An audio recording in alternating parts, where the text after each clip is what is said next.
Hi students, मैं अमित कुमार जायसवाल। आज chemistry के टॉपिक से आपका करंट टॉपिक उठाया है हमने, करंट एटॉमिक मॉडल, जो कि श्रोडिंगर वेव इक्वेशन पर आधारित है। और आपसे बता दें कि जो पिछली वीडियो हमारी आई है उसमें हमने दी ब्रॉगली की जगह श्रोडिंगर कर दिया था, तो उसको हमने बाद में करेक्शन करवाया, उसको ध्यान दीजिएगा। अब अगर बात करें जो हमारा अभी तक के जो हमने मॉडल पढ़े हैं वो कौन कौन से थे। थॉमसन का परमाणु मॉडल, उसके बाद जो कि 3 में आया, और इसके जस्ट बाद हमने 11 में पढ़ा रदरफोर्ड का परमाणु मॉडल, इसकी भी कमियां कुछ रही। इसके बाद फिर हमने अगला जो नाइल्स बोर का हमने परमाणु मॉडल पढ़ा, इसकी भी कुछ कमियां रही। इन तीनों परमाणु मॉडलों के बाद जो हमारा सर्वमान्य और अब जो करंट का चल रहा एटॉमिक मॉडल है वो कौन सा है, वो श्रोडिंगर के वेव मॉडल पर आधारित है। श्रोडिंगर की तरंग प्रकृति के आधार पर इलेक्ट्रॉन की तरंग प्रकृति को देखते हुए श्रोडिंगर ने एक अपना परमाणु मॉडल प्रस्तुत किया, जो कि 1926 में आया, 1926 में आया, इसको ध्यान रखिएगा। 1926 में आया। 24 में Schrodinger wave equation de Broglie समीकरण आई थी, जिसके बारे में ये बताया गया कि जो इलेक्ट्रॉन होते हैं उनके पास तरंग की प्रकृति होती है, जो कि 24 में आया। और उसके जस्ट 2 साल बाद श्रोडिंगर ने अपना एक मॉडल प्रस्तुत किया, और क्या है इस मॉडल के बारे में, इसके बारे में जानते हैं। तो ये है आधुनिक परमाणु मॉडल, करंट एटॉमिक मॉडल, जो कि हमारा अब सर्वमान्य है। इसके बारे में आगे हम जानते हैं। तो इससे पहले हम लोग पढ़ चुके हैं, कोष पढ़ चुके हैं, कोष पढ़ चुके हैं, ऑर्बिटल पढ़ चुके हैं, और इन्हीं के आधार पर ये बांटा गया। तो ध्यान दीजिएगा।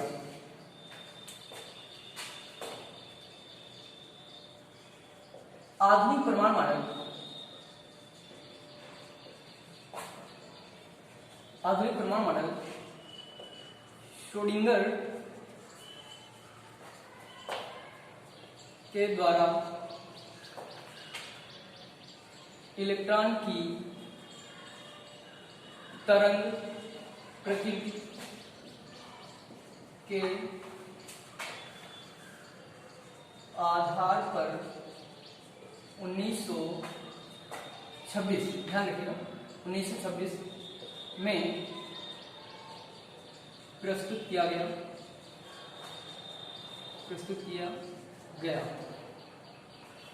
इनके आधार पर या इनके ध्यान दीजिएगा, इनके अनुसार या आधार पर क्या बताया गया, परमाणु को कैसे उन्होंने डिस्क्राइब किया, उसके बारे में पहला पॉइंट क्या हो जाएगा, ध्यान दीजिएगा। परमाणु जो होता है वो 2 भागों से मिलकर बना होता है, जैसा कि आपने पिछले वीडियो में पढ़े हैं। थॉमसन के मॉडल के अतिरिक्त रदरफोर्ड में बताया गया था कि 2 भाग हैं, एक तो नाभिक और दूसरा जो बताया गया था वो उसके बाहर की कक्षाएं। लेकिन यहाँ पे क्या बताया गया, यहाँ पे भी बताया गया वैसे ही, लेकिन थोड़ा सा अंतर है, ध्यान दीजिएगा। नंबर 1 इन्होंने बताया कि परमाणु 2 भागों से मिलकर बना होता है। परमाणु 2 भागों से मिलकर बना होता है। कौन कौन से? नंबर 1 अगर बात करें, नंबर 1 धनावेशित नाभिक,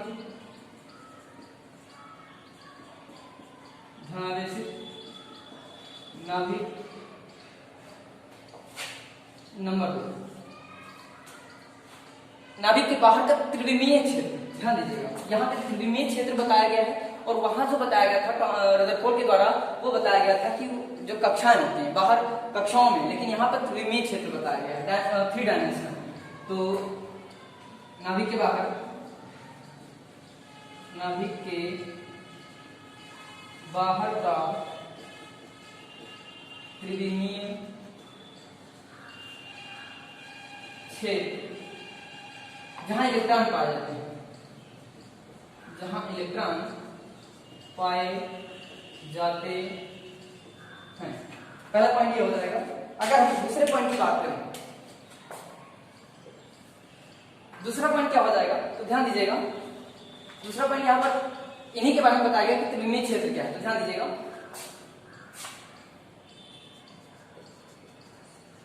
परमाणु के कोष तथा उपकोष का निर्माण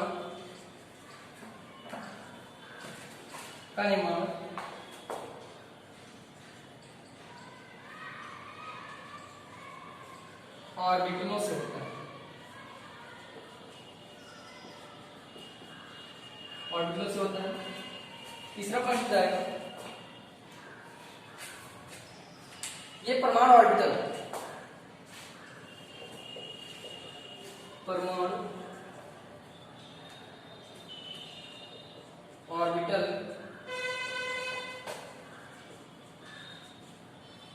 विभिन्न ऊर्जा, परमाणु ऑर्बिटल विभिन्न ऊर्जा, विभिन्न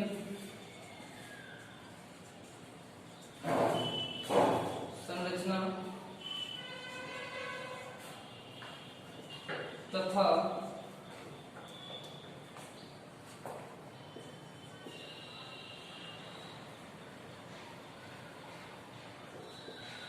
विसंधिस होते हैं, ये बताया। चौथा पॉइंट हो जाएगा हमारा, चौथा पॉइंट हो जाएगा कि जो ऑर्बिटल होते हैं, ध्यान दीजिएगा हमने पहले ही बता रखा है कि आपको अगर कि परमाणु होते हैं वो कैसे बने होते हैं, तो कोष से उपकोष से मिलकर बने होते हैं। अब ये उपकोष का निर्माण कौन करता है, तो ऑर्बिटल करते हैं। ऑर्बिटल जैसे हम बात करें उपकोष कौन से है या कोष कौन से, तो हमने कोष को बताया KLMN। उपकोष की बात करें तो उपकोष जैसे कि SPDF। अब SPDF की जो संरचनाएं होती हैं 1, 3, 5, 7 की, वो ऑर्बिटल होती हैं। इनके मैंने नाम भी बताए हैं, इसीलिए मैंने लिखा है ये जो परमाणु ऑर्बिटल होते हैं विभिन्न ऊर्जा, विभिन्न संरचना और विसंदिश होते हैं। या ये कह सकते हैं कि विसंदिश, देखिएगा क्या होते हैं, विसंदिशी होते हैं। विसंदिशी का मतलब है कि त्रिविमीय क्षेत्र में पाए जाते हैं। जो परमाणु नाभिक के चारों ओर का क्षेत्र होता है उस पूरे चारों ओर के क्षेत्र में फैले होते हैं, ये चीज ध्यान रखिएगा। अब कैसे रहते हैं, परमाणु ऑर्बिटल में जो इलेक्ट्रॉन होते हैं वो हमेशा 2 ही होंगे और वो दोनों इलेक्ट्रॉन विसंदिशी होंगे, ध्यान रखिएगा। एक परमाणु ऑर्बिटल में 2 इलेक्ट्रॉन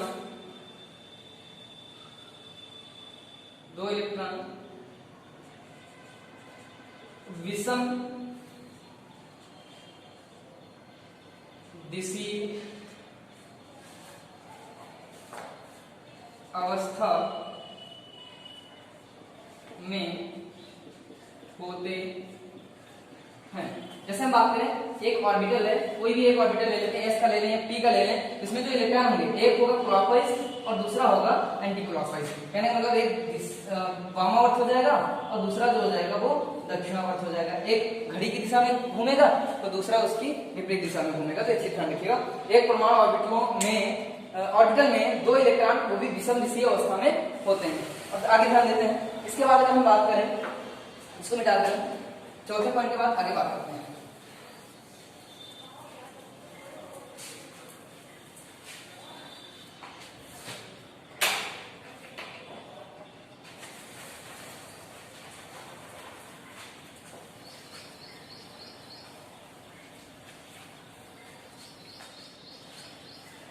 चौथे पॉइंट के बाद हमारा 5वां पॉइंट हो जाएगा। ध्यान दीजिएगा, अगर हम बात करें जो कोष होते हैं, परमाणु जो होते हैं वो कोष से मिलकर बने होते हैं। ये कोष कौन से होते हैं, तो आपको पता है KLMN। और ये जो KLMN होते हैं, प्रत्येक K या L या M ये कैसे मिलकर बने होते हैं, तो ये उपकोष से मिलकर बने होते हैं। उपकोष जैसे, तो ध्यान दीजिएगा यहां पे बात करें 5वां पॉइंट, समान मुख्य क्वांटम संख्याएं तथा दिगंशी क्वांटम संख्याएं, दिगंशी क्वांटम संख्याएं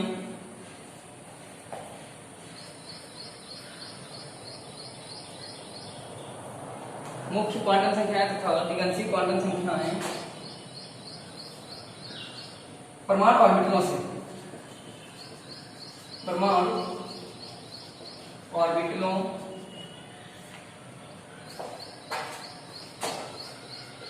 से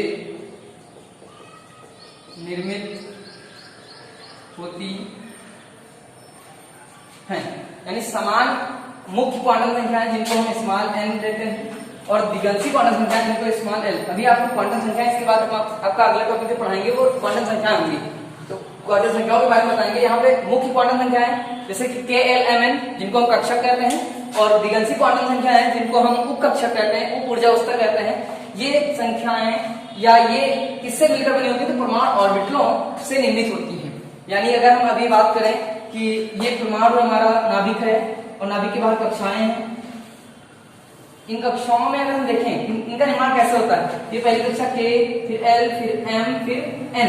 अब अगर हम K की बात करें, K, L, M और N, इनके पास क्या कैसे अगर हम बात करें, ये हमारा पहली कक्षा होती है, ये दूसरी होती है, ये तीसरी होती है, ये चौथी होती है। ठीक इसी प्रकार इनके पास उपकोष भी होते हैं, क्योंकि ये कक्षाएं होगी, K के पास K पहली कक्षा है, L दूसरी है, M तीसरी है और N चौथी है। अगर हम बात करें इनके पास कुछ उपकोष भी होते हैं। उपकोष कौन कौन से होते हैं अगर बात करें, तो इनके पास S उपकोष होता है, इनके पास S और P दोनों होते हैं, इनके पास S, P और D होते हैं, इनके पास S, P, D और F सभी होते हैं। तो आपको पता है कि जो K है, K हमारी ये जो K L M N है, ये जो संख्या होती है ये मुख्य दिगंशी मुख्य क्वांटम संख्याएं हैं, और जो ये वाली हैं, ये जो हैं ये दिगंशी क्वांटम संख्या कहलाती है। S P D F जो है S P D और F ये जो मिलकर बना रहे हैं, ये जो ऊर्जा स्तर इतना बड़ा बना रही है, ये दिगंशी क्वांटम संख्याएं होती हैं। अब ये जो होती हैं ये कैसे बनकर मिलकर बनी होती है, तो हमने बता दिया आपका कि S जो होता है वो ऐसा होता है, और S P जो होगा तो एक S और एक P हो जाएगा। इसको आगे हम बता रहे हैं,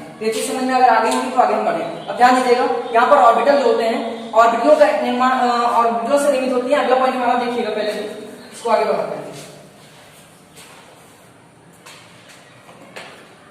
तो उपकोषों को क्रमशः ध्यान दीजिएगा, उपकोष क्या हो जाएंगे, इसके बाद हम क्वांटम संख्या बात कर ली, दिगंशी को ही उपकोष कहते हैं, उसके बाद ऑर्बिटल आते हैं। ध्यान दीजिएगा, छठा नंबर हमारा हो जाएगा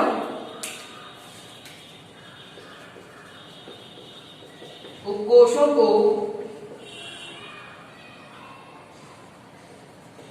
क्रमशः कौन कौन से हो सकते हैं, S, P, D और F के रूप में लिखते हैं। अब आपको ये भी पता होना चाहिए कि इसके पास ऑर्बिटल कितने होते हैं, क्योंकि इन्हीं के पास यही जो कोष है, इन्हीं के पास ऑर्बिटल होते हैं। और ऑर्बिटल किसके पास कितने होते हैं, तो इनके पास, अगर ऑर्बिटल की संख्या पूछे तो इनके पास 2 होते हैं, ऑर्बिटल 1 होता है, इनके पास 3 होते हैं, इनके पास 5 होते हैं और इनके पास 7 होते हैं। अगर हम बात करें S के पास ऑर्बिटल, S के पास ऑर्बिटल तो एक ऑर्बिटल होता है, एक होता है। अब हम बताएंगे नहीं, बार हम इसके बारे में पहले भी बात कर चुके हैं, तो ध्यान दीजिएगा। इसके बाद ये समझ लीजिएगा, इसके पास एक ऑर्बिटल होता है और इसी ऑर्बिटल में 2 इलेक्ट्रॉन रह सकते हैं। इसके पास 3 होते हैं, 3, और इसमें 6 इलेक्ट्रॉन रह सकते हैं। D के पास 5 ऑर्बिटल होते हैं और इसके पास 10 इलेक्ट्रॉन रह सकते हैं। F के पास अगर हम बात करें तो इसके पास 7 ऑर्बिटल होते हैं और इसमें 14 इलेक्ट्रॉन रह सकते हैं। और 14 इलेक्ट्रॉन कैसे रहेंगे ये भी आपको पता है, हमने बताया जो 7 ऑर्बिटल हैं, एक ऑर्बिटल में 2 इलेक्ट्रॉन पाए जाएंगे, वो भी एंटी क्लॉकवाइज। जैसे हम बात करें अगर ये 7 वाला F वाला ऑर्बिटल हम बना रहे हैं, इसको ध्यान दीजिएगा, 1 2 3 4 5 6 और ये 7। अगर ये F है, अगर ये F ऑर्बिटल है तो इसमें 2 इलेक्ट्रॉन होंगे, पहला यहाँ गिरेगा, दूसरा यहाँ, तीसरा यहाँ, चौथा यहाँ, पांचवा यहाँ, छठा यहाँ, सातवां यहाँ पर, आठवां फिर यहाँ, 9 10 11 12 13 और 14। ये भी हुंड नियम के अनुसार भरा जाएगा, ध्यान दीजिएगा। तो इसमें 2 इलेक्ट्रॉन है, एक ऑर्बिटल में 2 इलेक्ट्रॉन है, जैसे पास 7 ऑर्बिटल है और 7 ऑर्बिटल में कितने इलेक्ट्रॉन हैं, 2 4, जैसे पास 2 से गुणा हो जाएगा और 14 हो जाएंगे। ये ध्यान रखिएगा, 7 ऑर्बिटल हैं F उपकोष के पास। F उपकोष है, हमने पहले भी बता रखा है, उपकोषों को क्रमशः SPDF के रूप में लिखते हैं। तो इनके पास एक ऑर्बिटल है जिसमें 2 इलेक्ट्रॉन जाते हैं, P के पास 3 इलेक्ट्रॉन ऑर्बिटल है जिसमें 6 इलेक्ट्रॉन जाएंगे, D के पास 5 ऑर्बिटल है जिसमें 10 इलेक्ट्रॉन जाएंगे और F के पास 7 ऑर्बिटल हैं और इसमें 14 इलेक्ट्रॉन जाएंगे। तो आई होप इतना समझ में आया होगा। आगे बढ़ते हैं।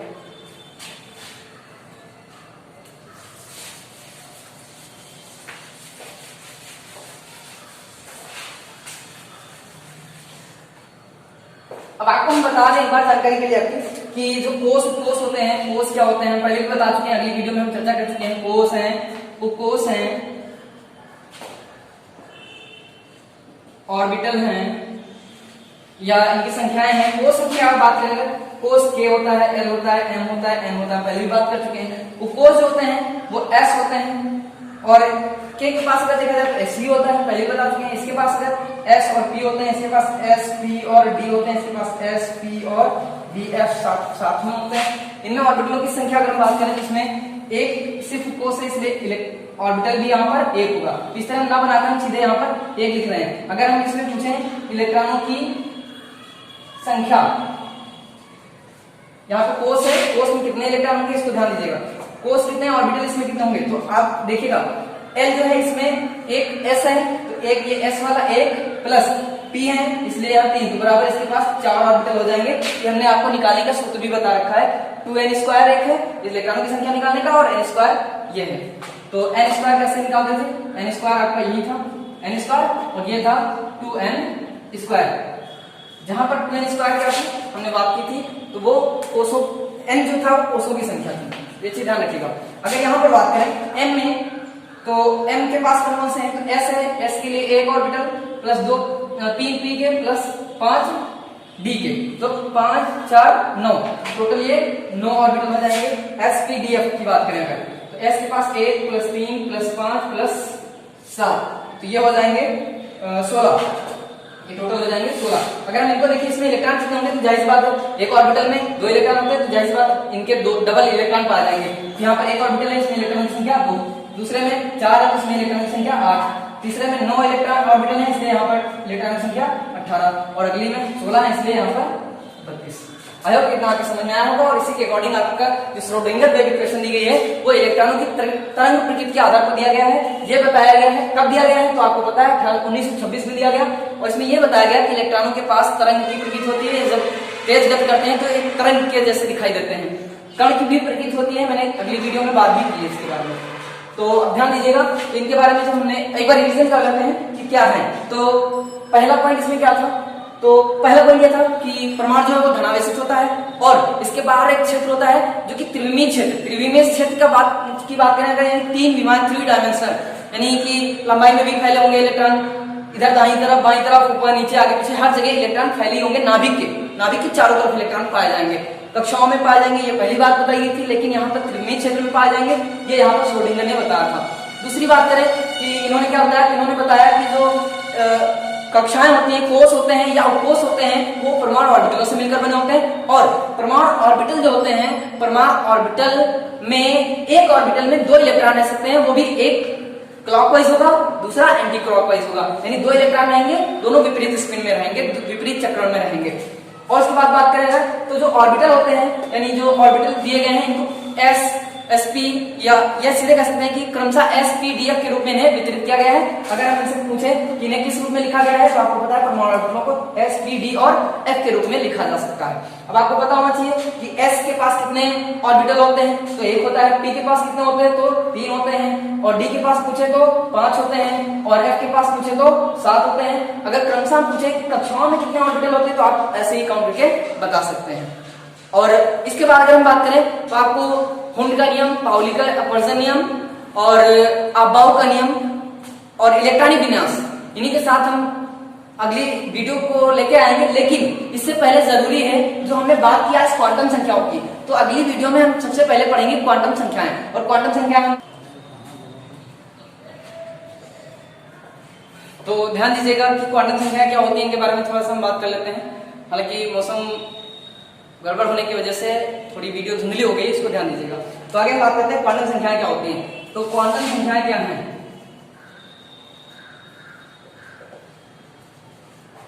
क्वांटम संख्याएं क्या होती हैं, वे संख्याएं जो परमाणु के ऊर्जा स्तर, उप ऊर्जा स्तर और इससे जो निर्मित होते हैं ये उनके बारे में जो बताएं, ऐसी संख्याएं जो ऊर्जा स्तर, उप ऊर्जा स्तर, ऑर्बिटल और इलेक्ट्रॉन की स्थिति के बारे में जो बताएं उन्हें हम क्वांटम संख्याएं कहते हैं। क्वांटम संख्याएं जो होती हैं वो 4 तरह की होती है, तो ध्यान दीजिएगा, सिर्फ ऐसे ही समझ लीजिएगा, इसको हम बाद में लिखाएंगे। तो पहली हो जाएगी हमारी मुख्य क्वांटम संख्या, मुख्य क्वांटम संख्या। दूसरी हो जाएगी दिगंशी क्वांटम संख्या। तीसरी हो जाएगी चुंबकीय क्वांटम संख्या और चौथी हो जाएगी चक्रण। चक्रण क्वांटम संख्या। मुख्य क्वांटम संख्या को हम स्मॉल n से लिखते हैं, दिगंशी को हम स्मॉल l से लिखते हैं, और चुंबकीय को हम स्मॉल m से, और चक्रण को हम स्मॉल s से रिप्रेजेंट करते हैं। ये चीज ध्यान रखिएगा, इनके बारे में हम अगली वीडियो में पढ़ेंगे। तो क्या होती है क्वांटम संख्याएं? वे संख्याएं जो परमाणु में उपस्थित इलेक्ट्रॉन के ऊर्जा स्तर, उप ऊर्जा स्तर, ऑर्बिटल और स्थिति के बारे में बताएं कि उनका चक्रण कैसा है, ऐसी संख्याएं क्वांटम संख्याएं कहलाती हैं। और ये 4 प्रकार की होती हैं। मुख्य क्वांटम संख्याएं जो होती हैं वो ऊर्जा स्तर को बताती हैं, दिगंशी क्वांटम संख्याएं ये उप ऊर्जा स्तर को बताती हैं, चुंबकीय क्वांटम संख्याएं ये ऑर्बिटल को बताती हैं कि इलेक्ट्रॉन किस ऑर्बिटल में है, और जो चक्रण है वो ये बताता है कि इलेक्ट्रॉन किस चक्रण में है, क्लॉकवाइज है या एंटी क्लॉकवाइज। आज की वीडियो यहीं पर समाप्त होती है, और वीडियो को लाइक, शेयर और कमेंट जरूर करते रहें, और अगर जिनको आवश्यक है उनको अवेलेबल करवाते रहें, यानी शेयर करते रहें अपने दोस्तों को और अन्य लोगों को। Thanks, good bye.